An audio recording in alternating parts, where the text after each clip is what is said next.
Hello, hello. You have stumbled upon our new podcast, Test Tubes and Cauldrons, where we are going to talk about the intersection of science and spirituality. In history, it was really common for science to be intertwined with spirituality, and some of the most well known scientists followed ancient spiritual philosophies. But nowadays, the two are separated, and people claim that they can't coexist. All three of us, a part of this podcast, are extremely passionate about both science and the occult. So here, it's all about returning to the ancient roots where these subjects were one.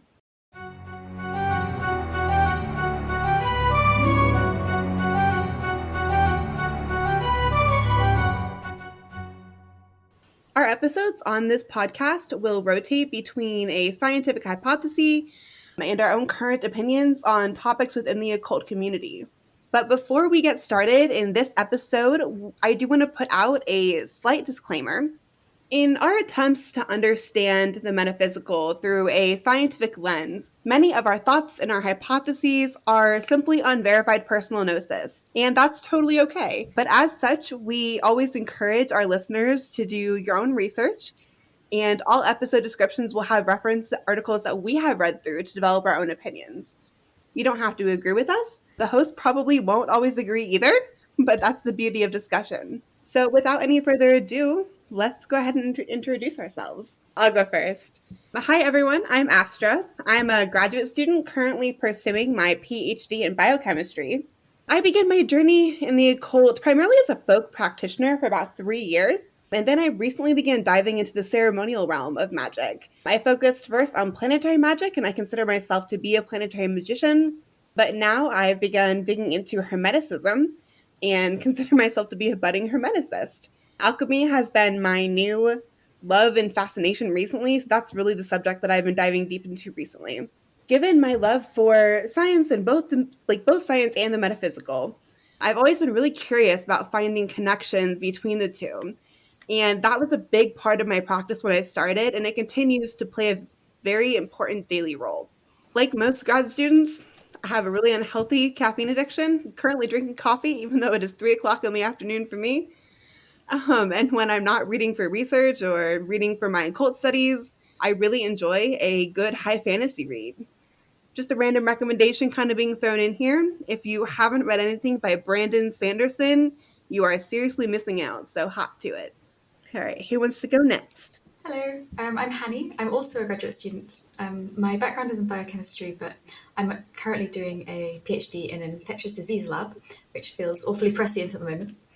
My practice is predominantly Hellenistic, although in recent months I've been getting more interested in Druidry and Herbalism, particularly because the place where I'm living has quite a rich history of Druid practice.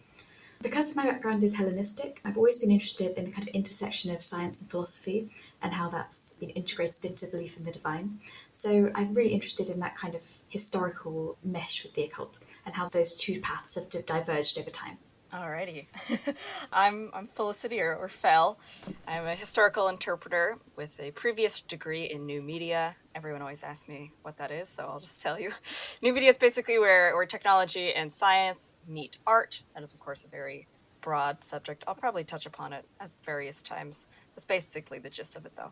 However, I come from a very scientific family, and I'm a climate activist, so my love of science and desire to learn has pretty much been part of most of my life.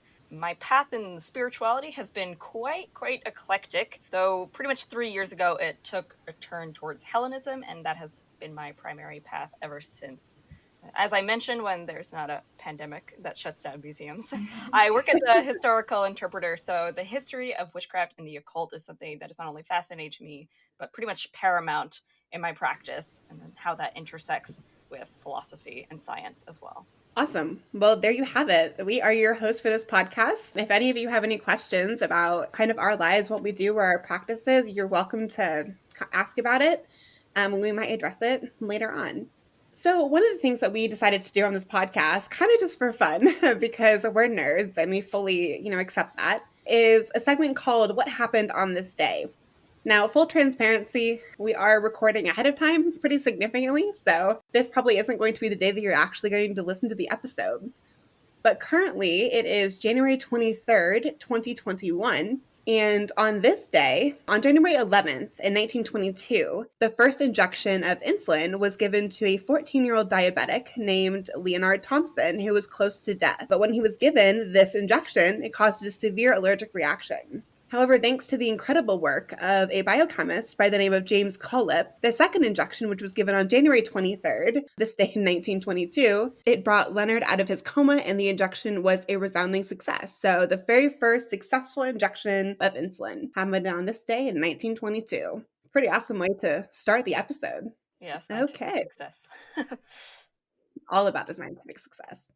So, this week's topic, we're going to focus on fact versus fiction. Is there worth in trying to come up with scientific theories that support magical experience, or does that kind of ruin everything? So, I guess we'll just see who wants to go first. If no one volunteers, I'm going to pick people. I guess I really think it depends on your motivation behind being interested in the occult. And I think your model of how your occult practice works also plays into this. If you're a more kind of psychological model, then sometimes tying things back to science, understanding that there is a placebo effect, understanding that things happening in your mind are directly influenced by the world around you, that can be very affirming, and that can actually benefit your practice. And some people find that understanding that mechanism sort of helps to make things more reproducible. But I do think, and at least partly for myself, having some sense of the divine being unknowable it adds a little bit to the mystery, and that's something that I think a lot of people enjoy as well.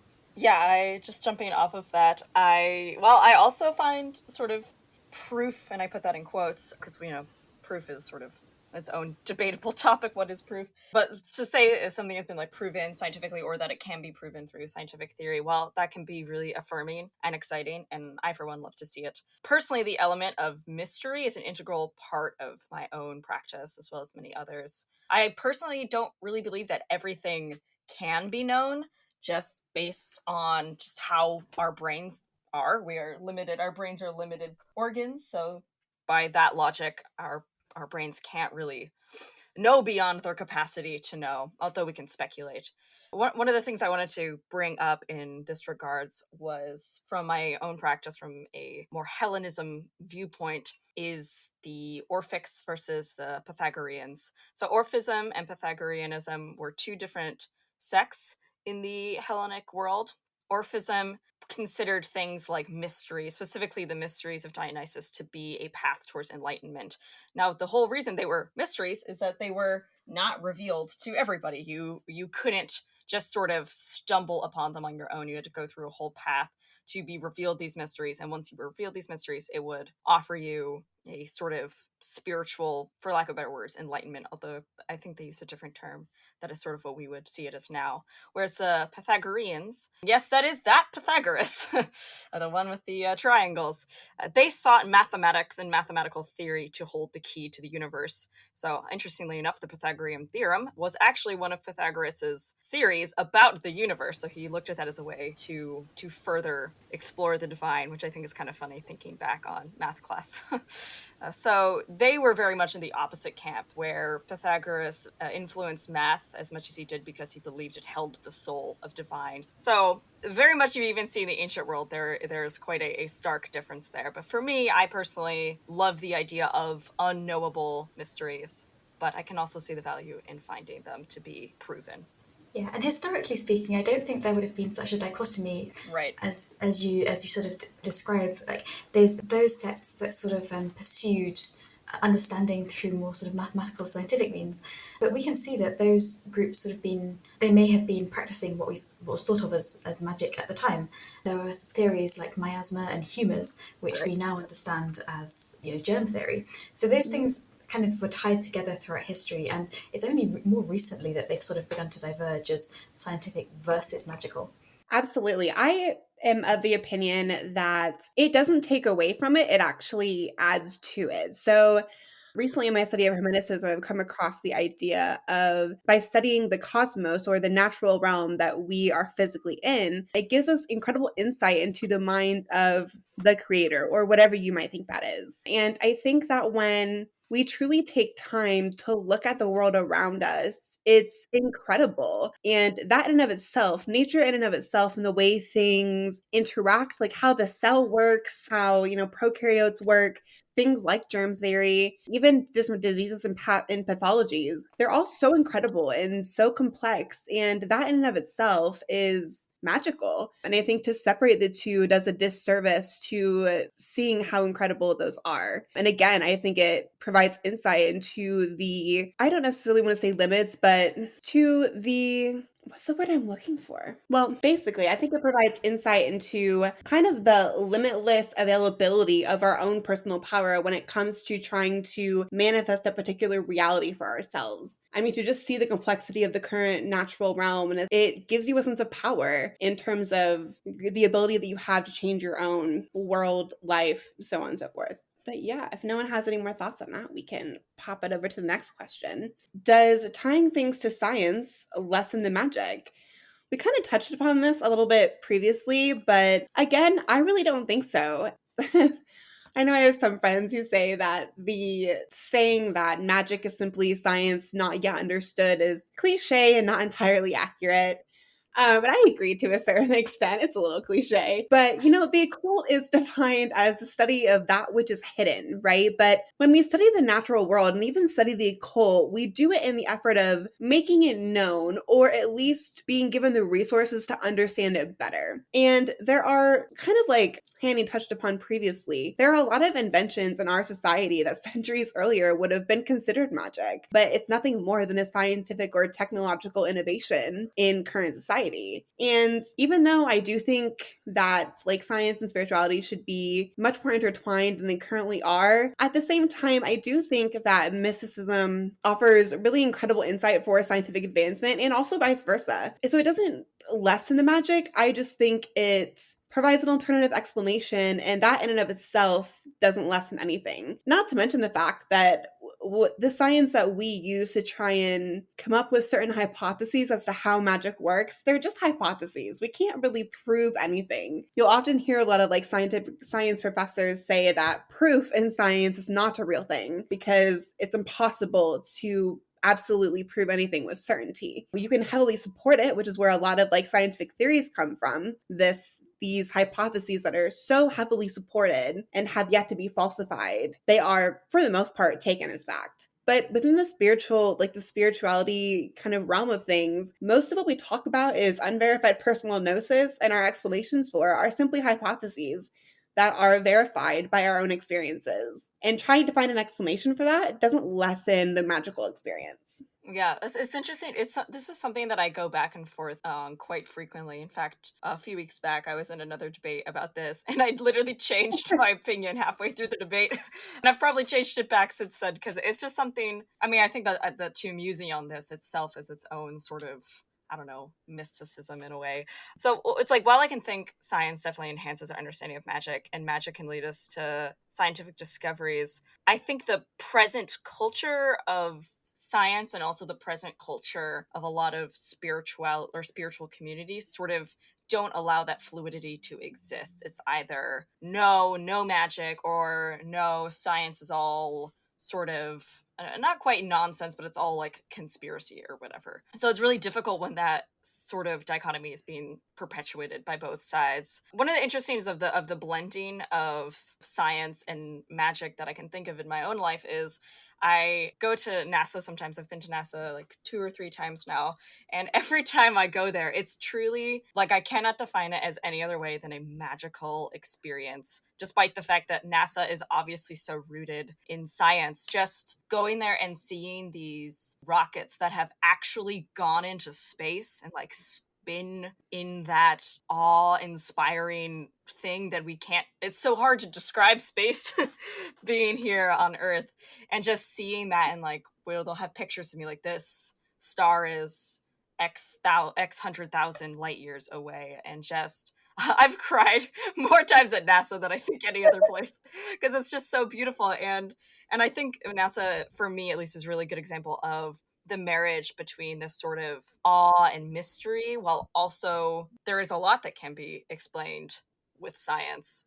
obviously, in order to go into space, you need to have that understanding. So I just wish that there was a way that we were taught to see them, not necessarily as a continuum, but just that they can coexist together. And I often think Western science, that a lot of people kind of have a lot of problems with, is that Western science tends to explain away the occult instead of trying to exist alongside of it. Or people, conversely, will see science explaining things as a way to try to disprove their experiences or disrupt their experiences, which in some ways that there is a validity to that in both ways. So I think a lot of it too is a cultural problem of them not coexisting, because in the past they pretty much were in a lot of ways the same thing. I don't know if scientists truly intend to fully Right. discredit spirituality, but I think part of the issue is that we are so rooted in this idea that science can only be done on something that is observable Mm-hmm. or quantifiable to some extent, even if it's even if it's a qualitative quantification. Um, and in the spiritual community, it's what we're dealing with is not tangible. It's Right. not something you can touch and feel and really even measure to a certain extent. I think that's where a lot of scientists really struggle when it comes to spirituality and seeing the two be connected, is because the basics of the scientific method, which has been created to help us study, phenomena of the universe, trying to apply that to something intangible that you can't measure seems like foolishness. And so I think they explain it away partially through those means, which is unfortunate because I think that spirituality has a lot to offer science if we just took a second to stop thinking it was crazy. But that's another flaw too, right? A lot of scientists think that spirituality, they have a very narrow view of what it is. And instead of talking to people within that particular community to kind of listen to their side of things and be open-minded, they are just like, yeah, it's crazy. Or, they'll see the pop astrology, which is, not super accurate anyway. And they'll base all spirituality off of those couple things that they've seen. And before I got into the occult, I was the same way. I was like, yeah, spirituality is a bunch of BS. It's not legitimate. It's not true. I think when people say it's life-changing, they're just being kind of overly dramatic about it. And it wasn't until I actually began to research myself and read different books and talk to people who had different opinions and different viewpoints and came at it from a more spiritual perspective that my own view began to change. And I began to see that, I think that there is something more. And I don't think the two are as separate as people would have me believe. Yeah, I definitely agree with that. I think also that can also come from other occultists. So that might be from people who are very suspicious of science. As Felicity kind of mentioned, there are some people who kind of allude to some kind of conspiracy. Or there are people who maybe don't quite understand how the scientific method works. So they think you can measure X, Y, Z this many times. And if you have a large enough sample size, then you'll be able to prove something. But actually, there is more that goes into a kind of study design than that. And so I think maybe the divergence of these two things over time has masked the fact that there is actually quite a lot to be shared between the two. We're both arguably looking for hidden knowledge. And although not all of spirituality is based in the material realm, there are practices which are quite material. So I can think of herbalism and more nature-based practices where you might go out, make a wheel of the year. You might go out, look at species, look at their interactions, look at how the weather affects the presence of those species, look for when the leaves fall. And you're basically doing ecology at that point. But I guess I just think those practices tend to get so diverged because the culture between the two is very much right versus wrong or solid versus ephemeral. And there's a lot more room for harmony, I think. It's really interesting to me that you bring that up, and I completely agree with you. One of my biggest issues with the scientific community and kind of the separation that they try to push between science and spirituality is the homeopathic medicinal realm of herbalism. A lot of scientists just completely discredit the properties that a lot of these herbs and other plants have, when in reality, they truly can be helpful and used for very specific circumstances. Now, do I think that they can, do miraculous things like cure cancer? No, I don't. I do think that the scientific advancements we've made in medicine contribute significantly to the cancer research and the treatment of people who have that disease. But by no means does that discredit the usefulness of homeopathy in treatment. At the very least, it can help with symptoms, and that's sometimes the worst part of cancer treatment. So I think we really need to, as a scientific community and kind of a community in general, really take a second to look into how both can be useful, and they both have their purpose in very specific settings. And I'm not even kidding. This week I was reading a paper, it was a review actually, about how essential oils can help with bovine respiratory disease in cattle, because all of the antibiotic strategies have led to resistance. And at first I was kind of skeptical, but actually I was reading it and there are verifiable studies. I was like, we've kind of neglected certain aspects just because of our suspicion. Because let's be realistic, there are kind of grifters out there, and there are sort of treatments which are sold as kind of panacеas. And I think that level of suspicion has shut us off to actual legitimate pathways of herbalism, which might be useful. I will say that I think if you go into spirituality looking scientifically for all the answers, you're going to be very disappointed. But yeah, there is a lot more room for connection between the two that I think maybe we originally might have thought. Right. Yeah, I absolutely agree. And like the whole there is so much in specifically the wellness community, from both like the more rigid medical scientific viewpoint and then sort of the more holistic viewpoint, that often are pitted at odds. It's interesting because in several other cultures around the world, they're pretty much they're working together, and I think because they're often so pitted against each other, you often come across things where it's like, well, your symptoms are all in your head, which people get a lot at the doctor, especially if you're assigned female at birth. That's a pretty common thing you hear, is, oh, it's all in your head. Whereas then you go to like some holistic camps and they'll be like, oh, just drink this essential oil. Just a very bad, full disclaimer, do not do that ever. Please don't. Yeah. Just as a note to anybody listening, please do not drink essential oils. Yes, do not. Don't do that. Use them very carefully. But I often think that there is it's always frustrating, as like, just for me, for example, as someone with symptoms of various things that has never been able to like find an answer. It's always, I go to one camp and they tell me, oh, just get your energy unblocked, and then I go to the other camp, they're like, oh, it's all in your head, and I'm like, well, now I'm still just here with no solutions. So I think, especially in that way, I personally view wellness from a more holistic aspect, in the sense of like literally like your spirit is a part of that as well. And I don't mean to say like anything pseudoscience-y, but just that I think we often view all parts of ourselves as being separate, when I think, just historically, like Henry brought up the miasma and the humors, like those were sort of a very spiritual thing that we ended up being like, oh, there's actually something here. Or during I think it was the 17th century, during when people first started wearing masks when they had plagues. That's where we get plague doctors from. They're not medieval. Well, they're not there. Plague doctors are not medieval. So the reason they started wearing those things is because they thought that the bad airs is what spread the virus.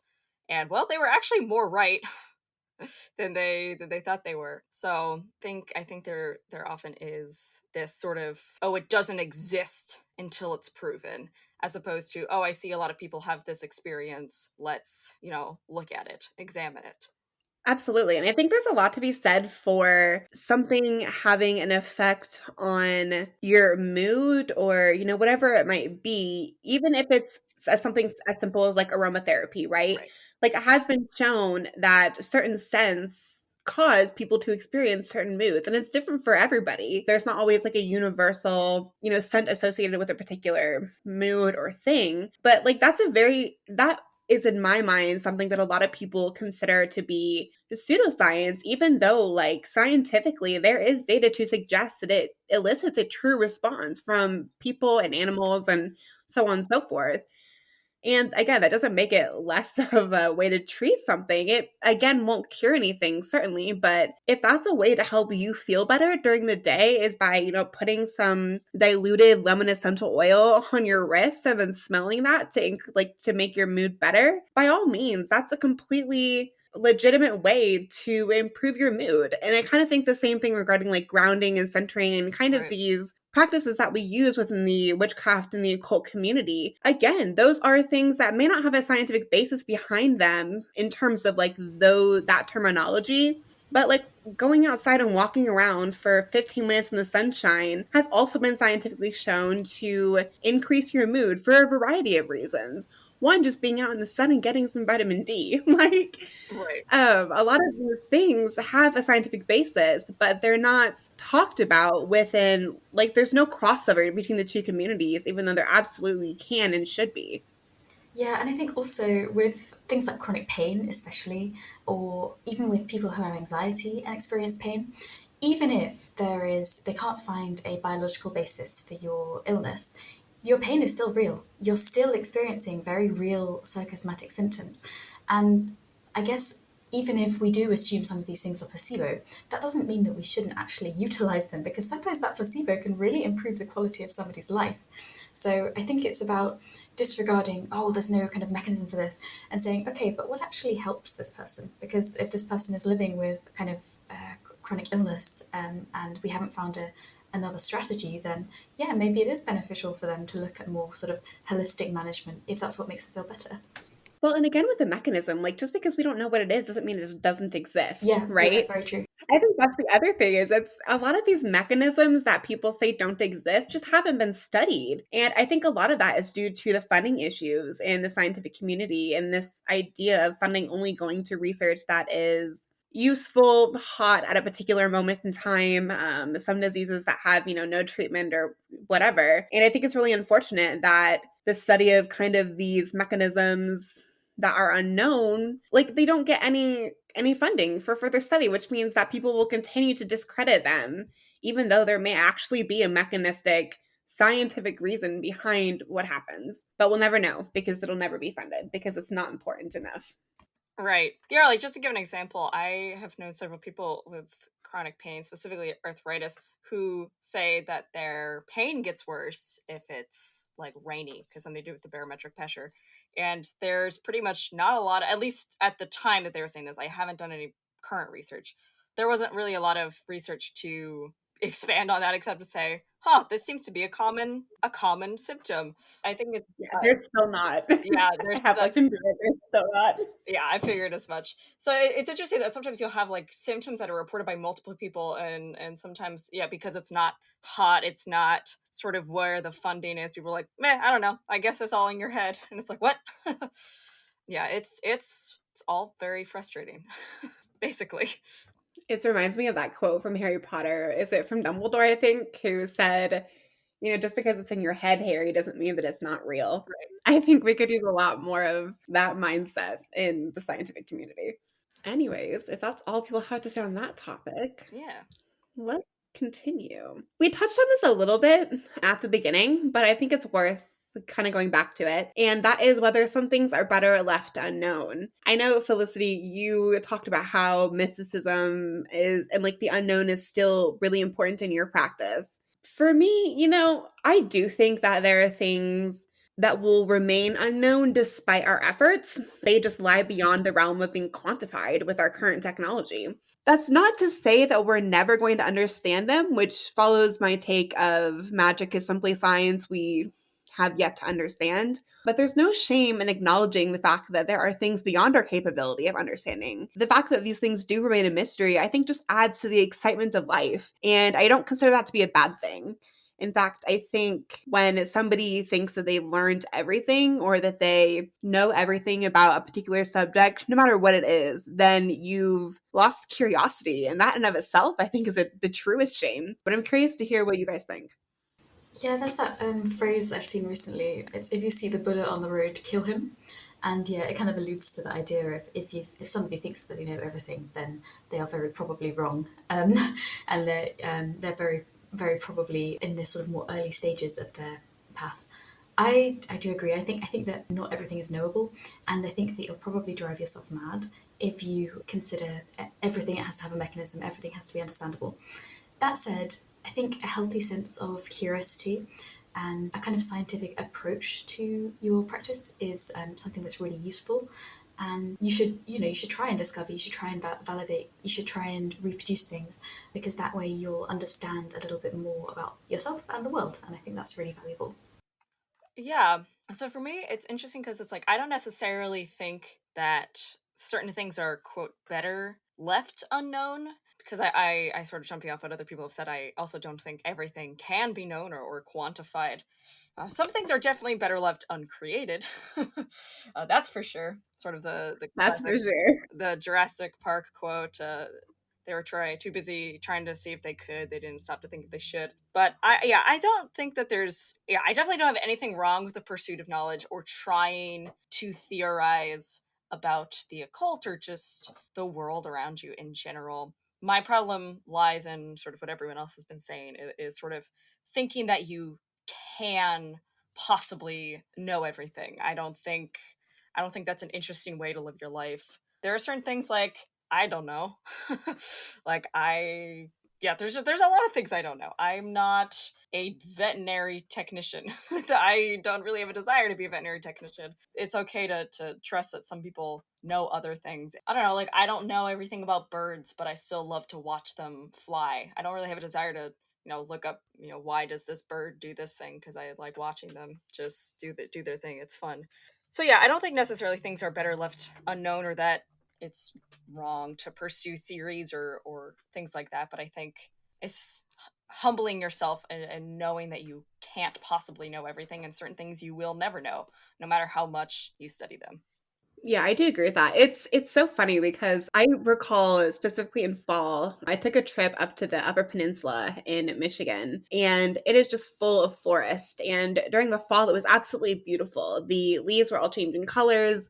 The colors were so bright and vibrant. Made me very happy on this trip. But I recall feeling very like relaxed and also happy while I was out there. But at the same time, I wanted to know what caused the color of the leaves to change. Like that was my scientific curiosity coming out in that particular moment. But also at that time, I wanted to just revel in the beauty. And so I think there can be a balance between knowing, okay, this is what's happening. And fun fact for those who actually want to know, leaves change color in the fall because they lose chlorophyll. So they stop producing it essentially. And the other pigments begin to take over. And so whichever one is in higher abundance within the leaf at the time those plant cells, that's what color the leaves will turn. So there's your fun fact for the day. But yeah, so I don't think like understanding the science takes away from the beauty of the magic of how it makes us feel. But it's always fun, in my opinion, to kind of understand nature and how things work regardless. Also, sometimes when I think of science, I guess I work with microbiomes, and a lot of that is thinking about really complex systems, lots of really tiny things working together in a sort of a way that we actually struggle to process scientifically. Like it generates a lot of big data, which we're still wrestling with how we can actually interrogate effectively. And so sometimes there is kind of a bit of majesty and awe in that. I'm just like, oh my God, like, even if we understand this, even if we understand all these mechanisms, there are so many thousands of chemical reactions going on, and it's all kind of synthesizing into the whole.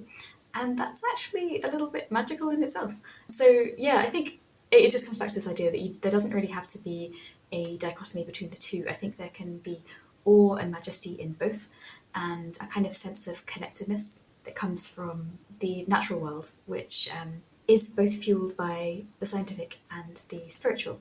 And I don't know, I just think that's really beautiful.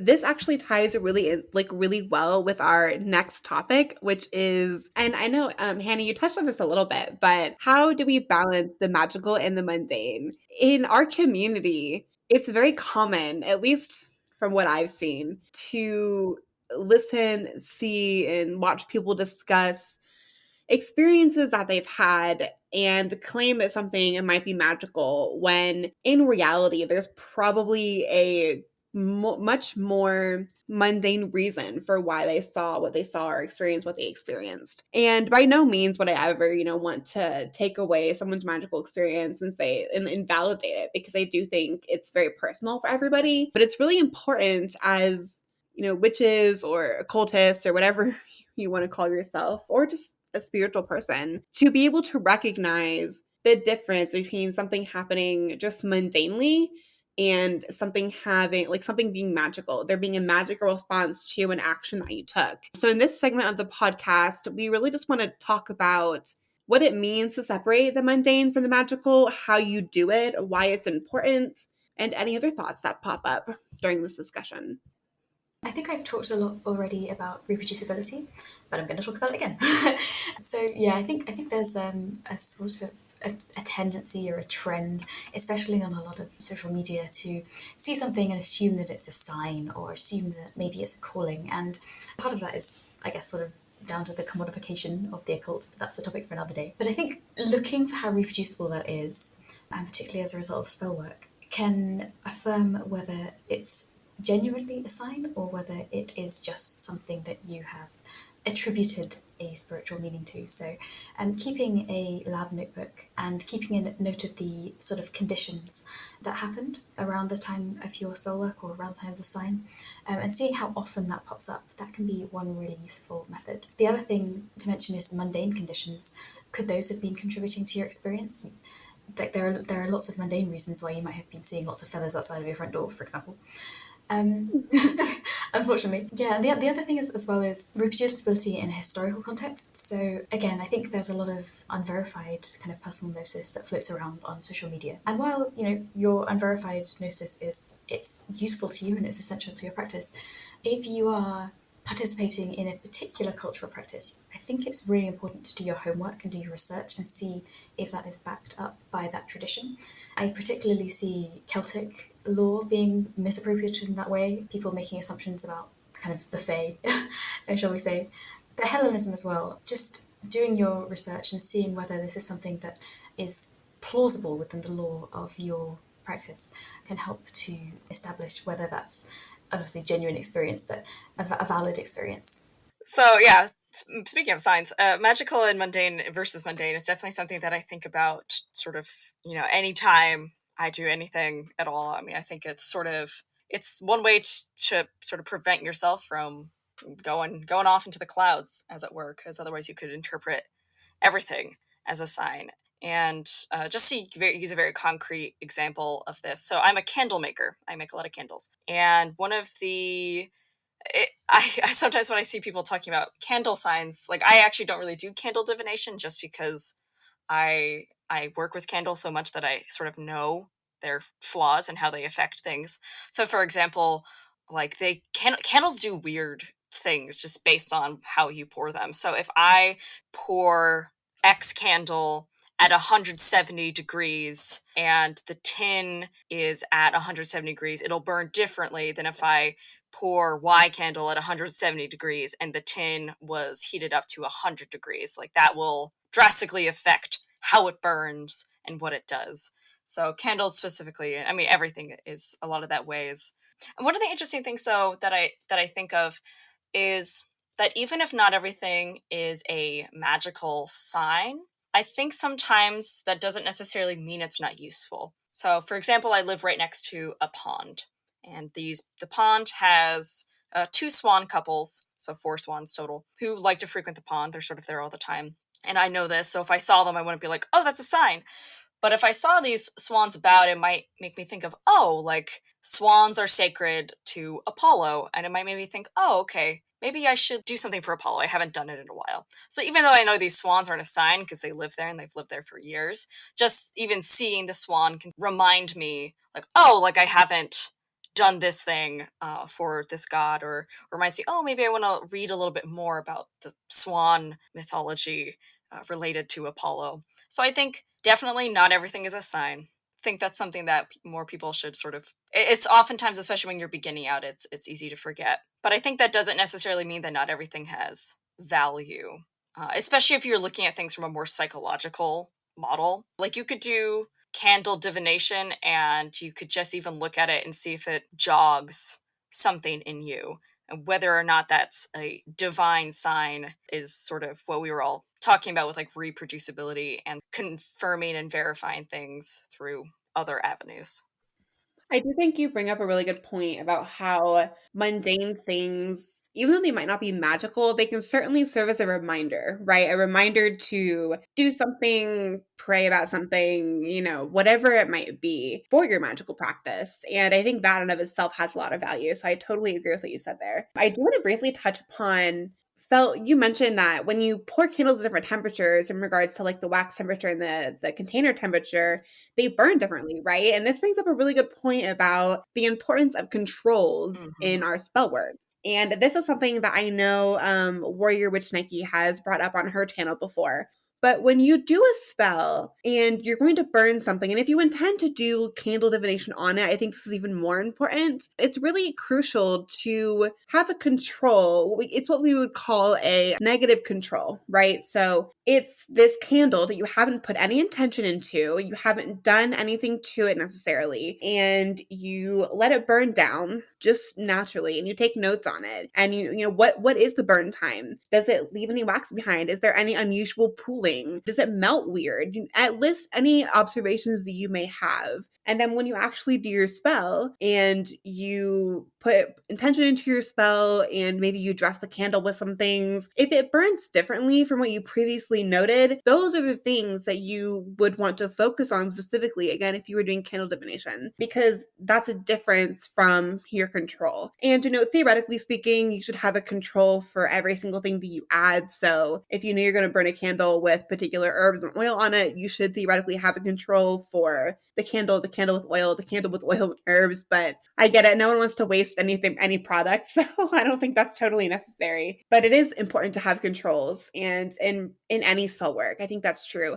I also think it's important when doing spell work that maybe doesn't involve something like candles. So for instance, with my money bowls that I do in my personal practice, I will actually make intentional note of my finances about a week or two prior to doing a money bowl or revitalizing one. And then that kind of 2 week to 2 week period acts as my negative control, essentially. It's removing the things where I get like reoccurring money, or this is kind of like a normal thing that happens on a weekly basis. And then if I do my money bowl and I get an extra couple of things, that to me signifies that, okay, something else is going on here. I'll give an example. So at the beginning of the year, the first week of January, I knew I was going to be back in grad school. And so I was like, I'm going to do a money bowl, because who doesn't need more money when you're in grad school? But that very first week of January, I was like, this is going to serve as my control week. So I made note of where funds were coming in, where I would normally get like my paycheck, all of those things. And I did my money bowl that Thursday, because Thursday is the day of Jupiter. Jupiter is associated with wealth and finances and all of those kind of things. I kind of took note of the next couple of weeks, and I was asked to return to my coffee shop job on the weekends, which I said yes to. And I received a couple of gift cards in the mail from family. One accidental, because it came early for my birthday, which it was like really early, but that was very unusual. And I got a couple of other kind of random pieces of money flowing into my life. And I do attribute that to the bull, because during my control period, nothing like that happened. And so I think those kind of controls are also really helpful to establish what is normal and then things that maybe are abnormal after you do a particular working. That's really interesting. I've never actually thought of doing like a time control before. Like I've thought about like candle controls or observing things closely, but I actually really like that idea of sort of doing, like if I know I want to do something, mark out a week, 2 week period to see those patterns as they happen, and then record the patterns that happens after the spell. That's something that I've never thought of before, but I actually really like. I might start doing that. Yeah, go for it. Feel free to steal it. It's great.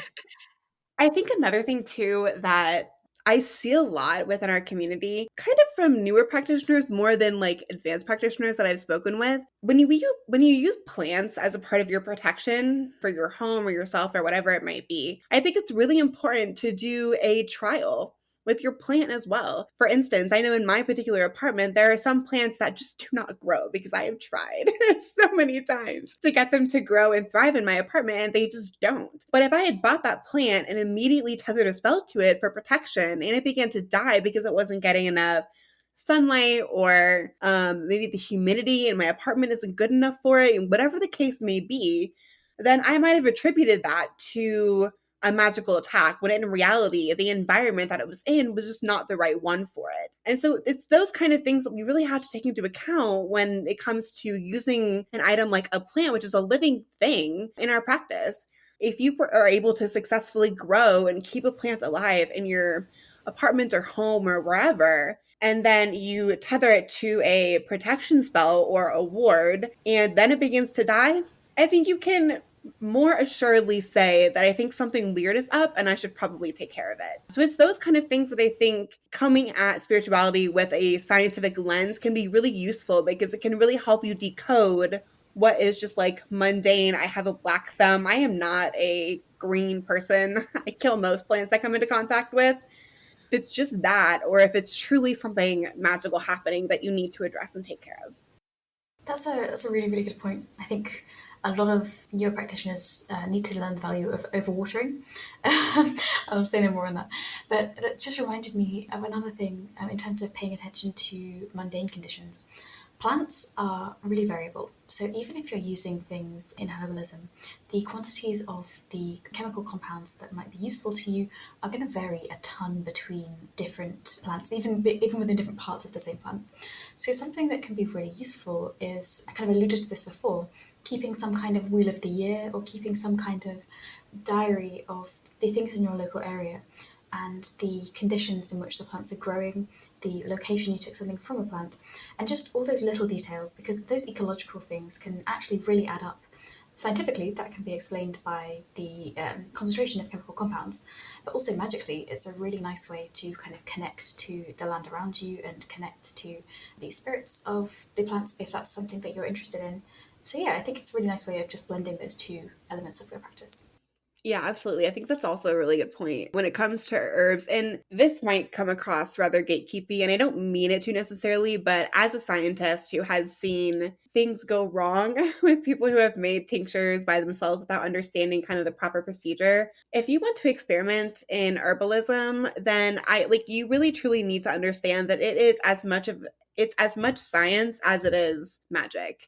And coming at it from a purely magical stance is not safe, even though it might be, more exciting to look at it from that perspective by itself. You really truly need to be cautious and do your research and ensure you know what you're working with, you know what concentration you have in a particular tincture or a self or whatever you decide to create. Mundanely speaking, it's important to be safe in your practice, and that's a way to do it. Do not disregard safety to enhance your magical experience. Be really careful in that regard. Anyone have anything else to say? Yeah, I'll drop some resources in the chat as well for you guys, for people to see, regarding kind of terroir and rule of the year. If that's something that you're interested in trying, there are some books that I would definitely recommend on that note. Yeah, I have some resources I will also link in the description of this episode. There is a book on the kind of combination between science and spirituality, actually 2 books in particular that I would recommend anybody who's interested to read. And then I'm also actually going to drop an article below related to COVID-19. So if you are listening to this really far in the future, after this pandemic is over, if it does ever end and you're curious, this was an article that was recently published about how we lose the sense of smell. Well, a hypothesis of how we lose our sense of smell and sense of taste in regards to COVID. And I found that really, really interesting. So if anybody is curious, please feel free to peruse the article. I think it's super, super interesting. And if no one has anything else, we'll close this out. Thank you so much for being here with us and for listening. And hopefully you will learn something from this episode and all of these discussions. If you have questions, you can certainly reach out to us. You can find me on Instagram and Twitter as Astrological. I'm happy to answer questions about the podcast or anything that you heard in particular. Hopefully we'll get around to making maybe an Instagram for this podcast specifically, but we'll see if it's up by the time we release this episode. But thanks again for tuning in, and I hope you have a great day.